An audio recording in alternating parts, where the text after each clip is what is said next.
jaod bura nendo Embakasi East Babu Wino yangi kaka jaod bura nendo mosetiyo maber e pacho kaendi gi kinde niendi gipimo kod jood buche duto e thur kaendi kalore kod nondo mogoli kod duol mochune timo nondo manindo Infotrak giyango ni Babu Wino osetiyo kendo miya atamalo maromo 80 ewi 100 kalore kod chenro mag dongruoge mopogore opogore kod tiyo kod omenda ne ogande kar chung od buche nendo e gwenge Kimanyanza moko kuom jood buche mabende orieny jood bura nendo Mauriri mako gola nyamita mantiere kod atamalo maromo 71 ka iluwe kod Walter Wino manendo ma Awendo, Peter Masara manendo ma Asuna West, kanyakla kod David Ochieng ma Ugenya kaachiel bende kod Samuel Atandi ka jochung' mag Wakeni jochung' mar Wakeni e kaunti ma Homa Bay Laktar Joyce Osogo Bensuda otelo ka nitiere achiel kuom jochung' eko mag Wakeni mantiere thuolo motelo manindo top 10.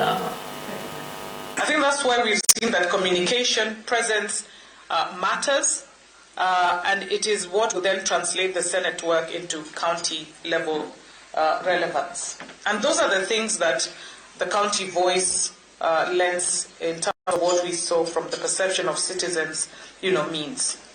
Are they dealing with the interests of the county? Are they protecting devolution? Are they doing the oversight without witch hunting?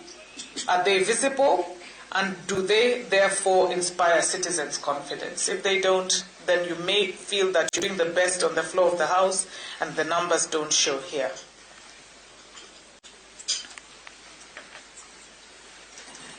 Sasa mimi, I don't know what the Kirinyaga guys were eating, but again, the top senator is Honorable Kamau Murango. He's also out of the country. He spoke to my colleague Jovin. His rating was 69%. The top 3 are from Central. Then we have number 2, John Methu.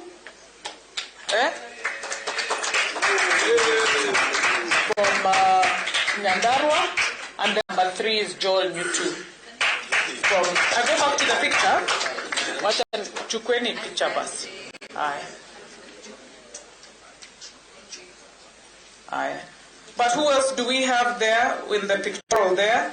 We have Rift Valley coming in, the Kales. Sisi ni Wakale. Mko hapa. Honorable, the name is misspelled, our designer, who's only 2 days old. Shem, can I tell them that we hired you on Sunday and told him, welcome.